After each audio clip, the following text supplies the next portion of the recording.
Hello everyone, welcome back to Pris Corner with me Pris. Hope you're okay wherever you are.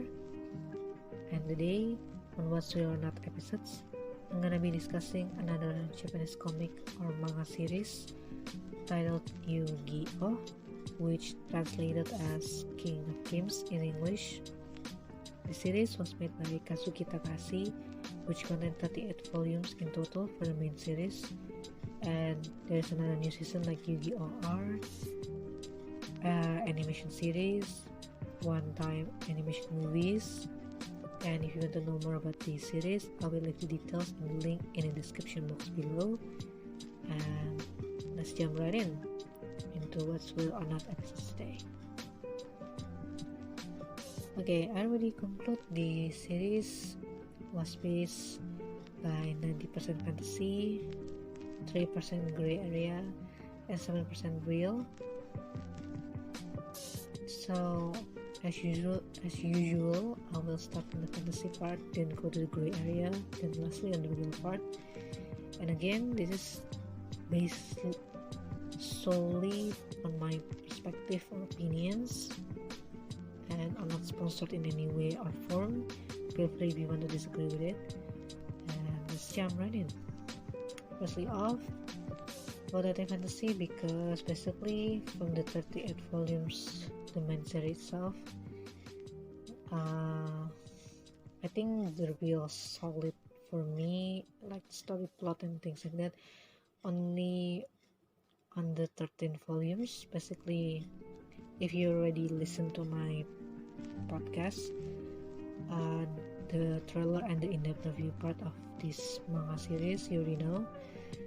But let me tell you,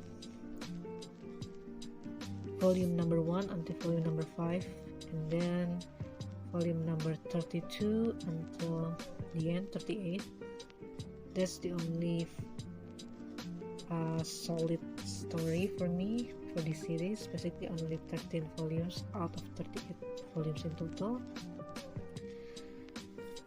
So yeah, because other 25 volumes consist of the arc, like the Duelist Kingdom arc, the Battle City arc, and of course Dungeon Dice Monster. So basically about the game, about the trick and the strategic, and it's really interesting to learn.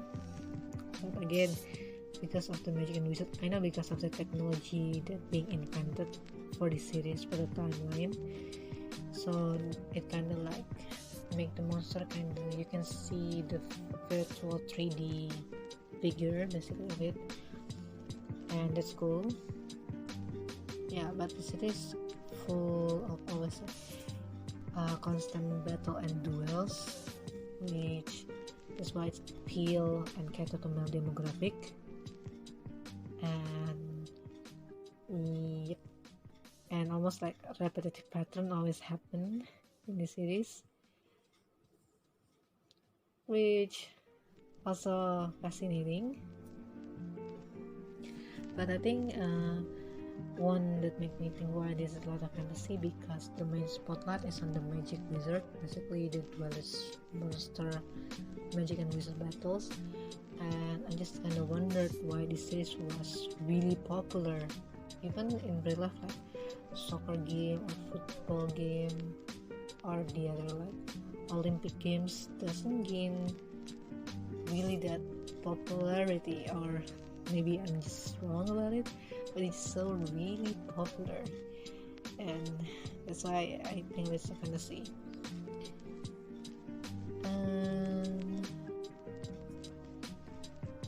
Another thing is just like the characters never change clothes. I mean, the clothes is always that. Rarely they change clothes. I guess even the main characters only twice, and the other characters is almost like, I mean, the female characters in the series also almost wear the same clothes. They only wear a different set of clothes when in another arcs, and I just wonder how they get in shower basically, and how about when they get period basically, or when their menstrual cycle happen. Yeah, it's kind of, so for me it's not kind of real, because they've kind of been drawn to follow the main character everywhere. So I can be a little bit confused on that. And overall, the setup place for the time, the setting for the place itself just full of game shop, game arcade. So it's really for people who like games. But basically, this is a game that require more of your minds, right? So more of brains rather than your physical body, because it's your strategy, like almost like chess or like Japanese chess, like Go, and then what else? Sudoku. sorry, Mahjong. Almost similar like that. And basically, it just really the setting is focused on the game, card games and gamers, and yeah, which is really unnatural, because as you know in the series, like the main character Yugimoto being bullied by other people, because usually like normal people don't play games as much, and you will get like a nerd title from people like that, basically. Even though nowadays people play mobile game on phones as well, but yeah, back at the time it was not really that popular, I guess, because the setting timeline is about 90s, I guess. Yeah, 1991 or 92, so about the 90s era, so it's not really popular back then. Yeah. So that's why I think the main spotlight is kind of like too much for me, and it's looked too unnatural. But again, because the series was catered about demographic and talking about games, like the outer intention, so yeah, I don't think there's really much problem about it. But yeah, I just want to mention that's why I think it's a little bit fancy. And like other series, it's just like everything mostly works out in the main character's favor, but apparently there's a little bit explanation of it, because apparently our main character has another side. You already know the Pharaoh or Atom, or you can call it Dark Yugi, basically, because he's a soul of Pharaoh. When at the end of the series, basically in the 37 or 38 volumes, it already mentioned that he can control the result or the outcome of things, basically, that he want to do, but basically only to control the outcome of his own action, not other people's action, I guess. Yeah, so basically it's kind of a little bit given to many advantage, I guess. But it's in that near the end, it's only mentioned that he's finally being able to control it. Maybe back in the day just like kinda come to surface, kinda not, I don't know. Again, I'm still questioning about this. So yeah, everything was worked out in his favor, and most of the time he's winning. Sometimes he's lose, but not much, I guess. Pretty rare. Most of the time he's win, because again, he had no choice, he had to win. Yeah. And next to the gray area. The gray area is just like, I wonder how people so persistent to challenge him. It's just the persistent, I guess. It's really baffled me, because I don't know, people usually very persistent about challenging someone and to be able to beat someone or to winning over someone. To win over someone else, I guess. I mean, you're the winner and he's a loser or something like that. I just baffled in it. And secondly, this series revolves around a lot of games, and I just wonder sometimes the stake is really high, almost like in that situation, you know, like with the fire, with the saw that kind of able to cut off your legs. So I'm just kind of wonder, I think usually the game mode, I think the stakes not really that high, but I think it's possible to happen in real life. It's possible to happen, but I never really seen it, so that's why I put it in the gray area thing. And yeah, that's for the gray area. Next we go to the real part. Okay, firstly, like soul possession, basically, if you already know, the Dark Yugi is the parallel soul who kinda sometimes take over Yugi Muto's body, our little Yugi.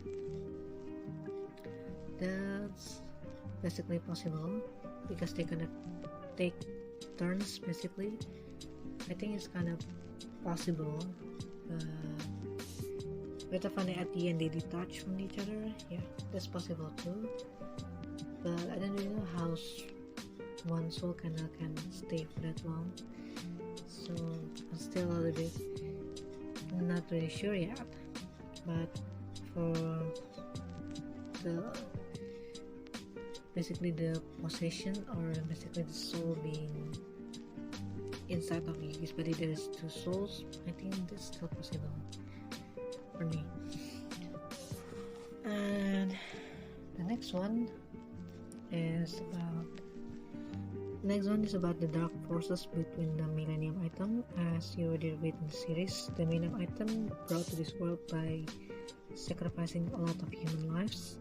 So basically there is dark forces inside of the Millennium Item itself. So if you're not really mentally strong and mentally sane and stable, it's kind of hard for you to be able to hold the Millennium Item and not being influenced by the dark forces inside of it. So yeah, that's really true. Sometimes some of your item ancient relics kinda give you like heebie-jeebies, whether you want to believe it or not. But I think it's true.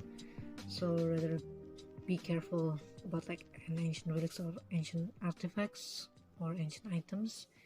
They kinda inside of these items basically kinda hold maybe dark forces or something that you cannot explain, but it's really powerful and really scary at times. That's true. The next thing is about the reward of the game. So if you win the game, then you get the reward, basically, whether it's saving someone else or whether you get reward like money or some rare items. I think yeah, it's okay, and because it's real, because basically in life you win some games, you get those things like money, usually rare items, and sometimes because you want to saving people. And that's set a pretty good example where girls start being used as a reward. And another thing is like the struggle and dilemma when you're in a battle and you're kind of confused between whether you just start off win or whether you have mercy for your opponents, basically, because at this series the stake really high about life in this situation. And sometimes even after Dark Yugi win the battles, the little Yugi or Yugimoto kinda save the opponents from deadly punishment, basically, because Dark Yugi only aim at win after all, and it kinda teach you to how to be merciful, and winning is not the whole objection. It's not everything, you know. Winning is not everything. Human life is still a little bit more important than winning, and that is a pretty noble value. Yeah, even though sometimes, usually if you really pay attention to this series and you really ingrain that in your head, you sometimes feel like they deserve that what they get. After all, they the one who initiate that challenge. They that want to make us lose, and if we lose, do they want to save us, basically? Yeah, that's the kind of thing that happens. But yeah, it's pretty noble value to be merciful and save your opponents after all.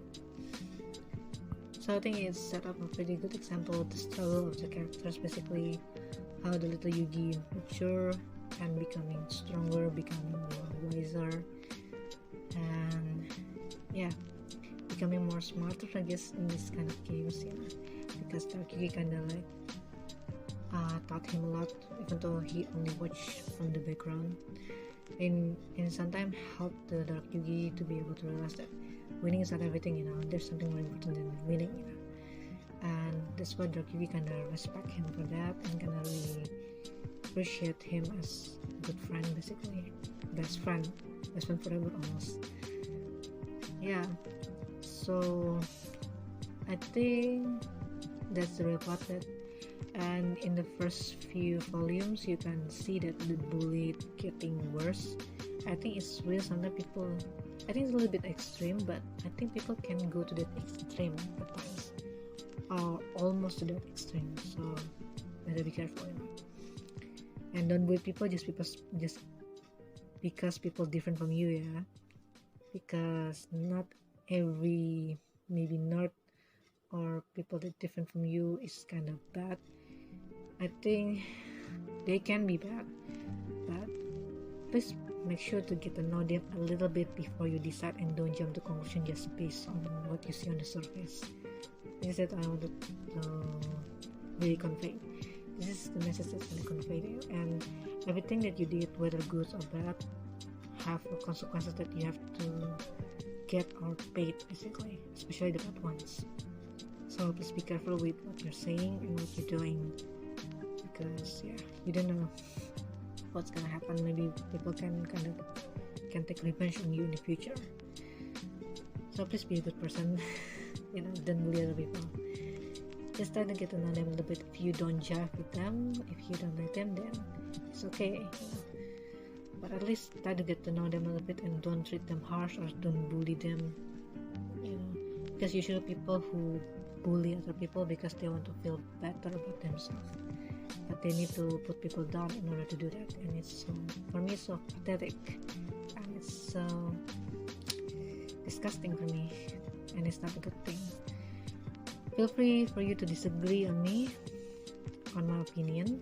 It's okay, but I stick to my opinion after all. And again, thank you for listening so far.